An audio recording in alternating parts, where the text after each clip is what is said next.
नमो भगवते वासुदेवाय नमः। हर हर महादेव। राधे राधे। मेरी सभी माताओं, बहनों और भाई बंधुओं को मेरा नमस्कार है।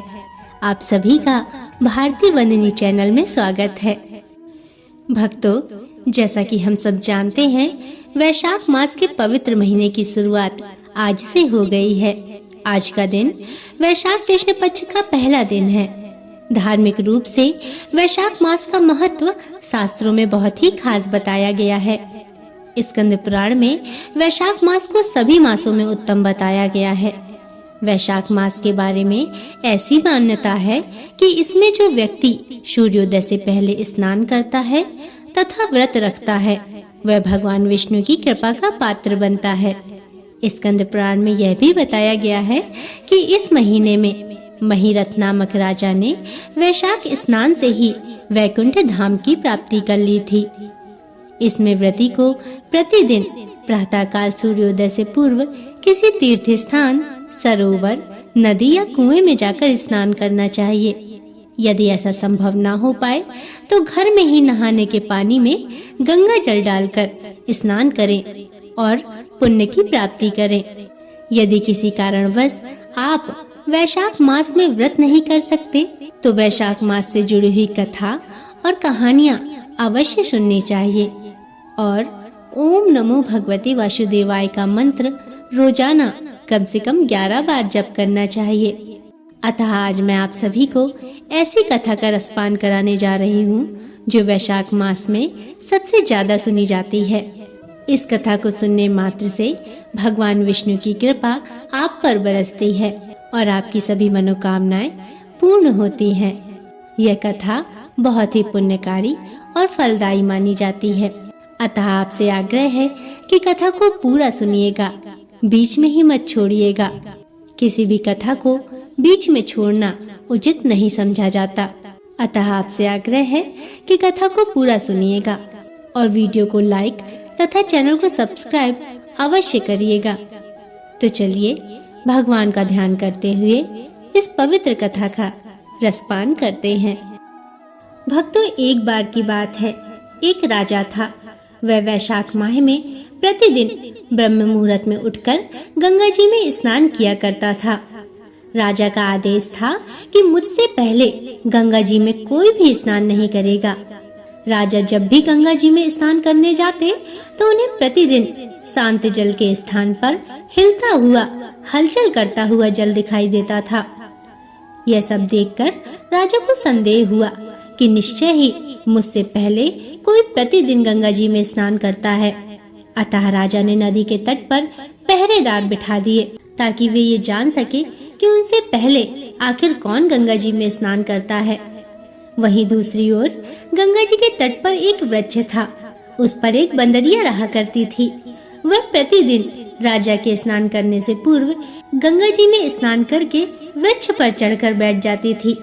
इस प्रकार करते करते पूरा वैशाख माह व्यतीत हो गया, किंतु अंतिम दिन राजा के सिपाही ने देख लिया कि एक बंदरिया राजा से पूर्व ही गंगा जी में स्नान करती है। उसने उस बंदरिया को पकड़ा और राजा के पास ले गया और कहा, महाराज, ये बंदरिया आपसे पूर्व प्रतिदिन गंगा जी में स्नान करती है।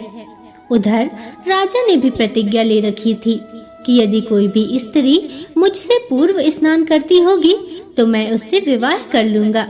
इसलिए राजा को बंदरिया के साथ विवाह करना ही पड़ा। भक्तों, वैशाख स्नान के पुण्य से बंदरिया के गर्भ ठहर गया। 9 मास पूर्ण होने पर बंदरिया ने राजा से पूछा, महाराज, शिशु के जन्म के समय मुझे क्या करना चाहिए ताकि आपको यह सूचना मिल सके कि शिशु का जन्म होने वाला है। तब राजा ने महल में एक घंटी लगवा दी और बंदरिया से कहा, जब तुम्हें दर्द हो तो उस घंटी को बजा देना, मैं संपूर्ण प्रबंध कर दूंगा। राजा की अन्य रानियां भी थीं, उनकी कोई संतान नहीं थी। बंदरिया को गर्भ है, यह समाचार जानकर अन्य रानियां मन ही मन बंदरिया से ईर्ष्या करने लगी और भावी संतान का नाश करने हेतु विभिन्न प्रकार की योजनाएं बनाने लगी। एक दिन घंटी लगी देखकर एक रानी ने बंदरिया से इसका कारण पूछा तो बंदरिया ने संपूर्ण वृत्तांत बता दिया। तब रानी ने उसे बहकाया और कहा, एक बार घंटी बजाकर तो देख कि राजा आते भी है कि नहीं। रानी के बहकावे में आकर बंदरिया ने घंटी बजाई तो राजा दौड़े दौड़े महल में आए और घंटी बजाने का कारण पूछा। इस पर बंदरिया ने उत्तर दिया कि मैंने तो रानियों के कहने पर घंटी बजाई थी। तब अन्य रानियों ने राजा से कहा, महाराज, यह तो पशु है, न जाने और कितनी बार घंटी बजाएगी। इससे अच्छा है आप यह घंटी हटवा ही दीजिए। महारानियों की बात मानते हुए राजा ने वह घंटी हटवा दी। कुछ दिनों बाद बंदरिया के शिशु का जन्म का समय आया तो उसने अन्य रानियों से पूछा, महारानी, अब मैं क्या करूं?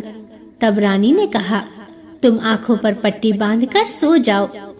भक्तों, बंदरी के वैशाख माह के स्नान के पुण्य प्रताप के रूप में उसे एक सुंदर पुत्र हुआ।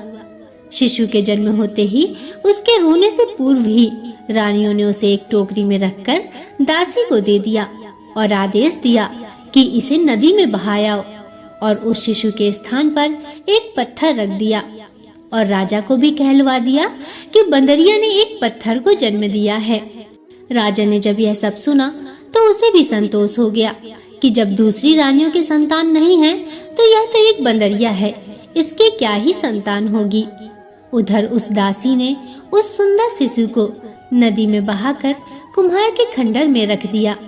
दूसरे दिन कुम्हार कुम्हारी खंडर में आए तो वहाँ एक सुंदर शिशु को रोते हुए देखा।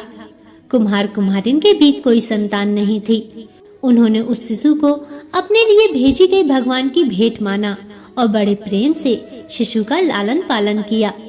कुछ बड़ा होने पर बालक को यह ज्ञात हुआ कि वह रानी बंदरिया का पुत्र है, जिसको अन्य रानियों ने मरवाना चाहा था।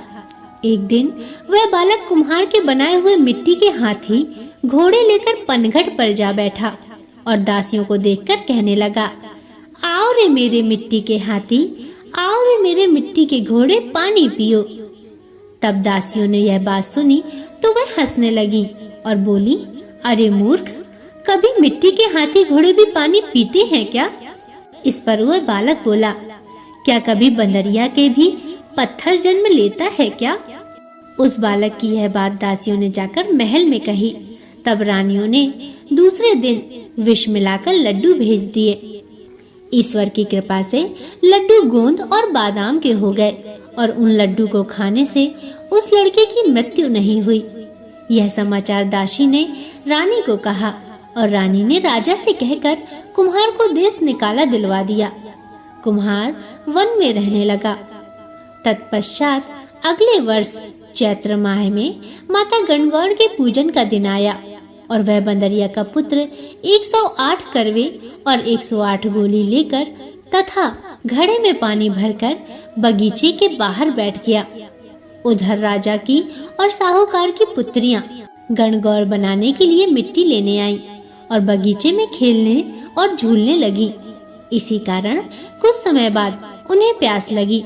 तब उन्होंने उस बंदरिया के पुत्र से जल पिलाने के लिए कहा तो उस बालक ने उत्तर दिया, मेरे पास एक गोली है, उसे खाते जाओ और मेरी चारों ओर फेरे लगाते जाओ, तब मैं तुम्हें जल पिलाऊंगा।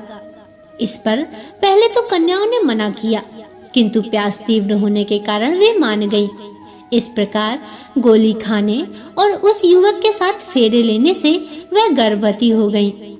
बाद में जब उनके माता पिता को यह ज्ञात हुआ तो वह सभी कुम्हार के पास आए और संपूर्ण वृत्तांत सुनाया और वो बोले, तेरे पुत्र ने हमारी कन्याओं से विवाह किया है, अब तुम्हें इन्हें अपने पास रखना होगा। तब कुम्हार ने निधन होने के कारण असमर्थता व्यक्त की तो कन्याओं के माता पिता ने बहुत सारा धन देकर अपनी कन्याओं को कुम्हार के घर विदा किया और कुम्हार के घर 108 बहुएं आ गईं और कालांतर में उनके 108 ही पोते हो गए।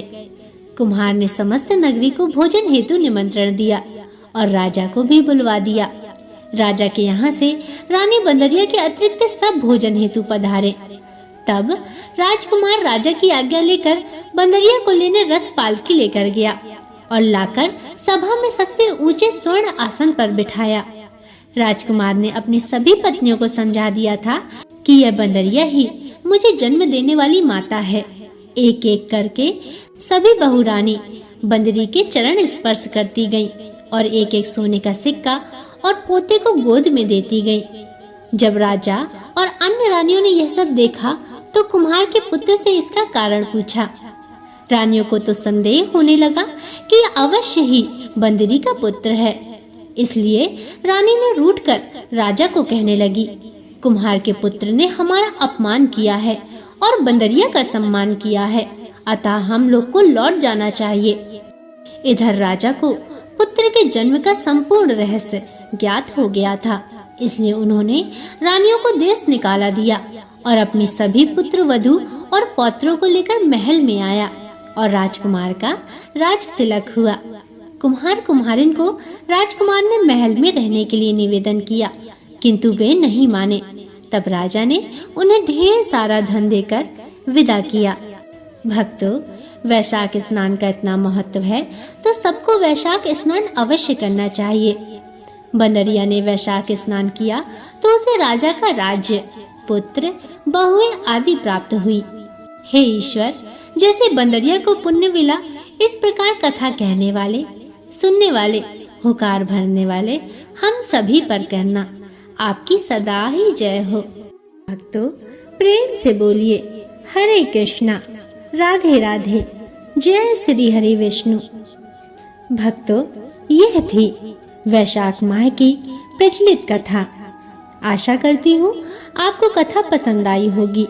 आपको कथा कैसी लगी हमें कमेंट करके जरूर बताइएगा और वीडियो को लाइक, शेयर तथा चैनल को सब्सक्राइब अवश्य करिएगा, ताकि मैं आपके लिए ऐसी ही पवित्र कथा कहानियाँ लाती रहूं।